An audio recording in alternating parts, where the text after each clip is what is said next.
আজ কালীগঞ্জের বড়চাঁদঘরের মোলান্দি গ্রামে একটা মর্মান্তিক দুর্ঘটনা ঘটে গেছে, যেখানে একটা নিষ্পাপ ফুটফুটে 11 বছরের মেয়েকে প্রাণ হারাতে হয়েছে। এই ঘটনায় আমি মানসিকভাবে ভীষণ বিপর্যস্ত, মর্মাহত এবং ক্ষুব্ধ।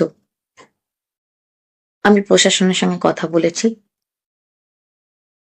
তাদেরকে বার্তা দিয়েছি যে এই ঘটনায় যারা জড়িত, দল মত বর্ণ নির্বিশেষে তাদের যেন কঠোরতম শাস্তি হয়। প্রশাসন যেন খুব তাড়াতাড়ি তাদের বিরুদ্ধে ব্যবস্থা নেয়। আমি নিজে একজন মা। একটা মায়ের কোল খালি হলে কেমন লাগতে পারে আমি সেটা বুঝি। এই ঘটনা আমি কোনোদিন কাম্য করিনি। আমি এই ঘটনার তীব্র নিন্দা জানাই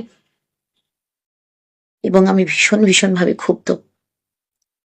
এই পরিবারকে সমবেদনা জানানোর আমার কাছে কোনো ভাষা নেই। আমার দ্বারা যতটা সম্ভব হবে আমি এই পরিবারের পাশে থাকবো এবং আমার এটা দায়িত্ব যেন ভবিষ্যতে এই ধরনের বোমাবাজির ঘটনায় কোনো ছোট্ট শিশুকে প্রাণ না হারাতে হয়, সেটা আমি দেখব এবং প্রশাসনের সঙ্গে আলোচনা করব।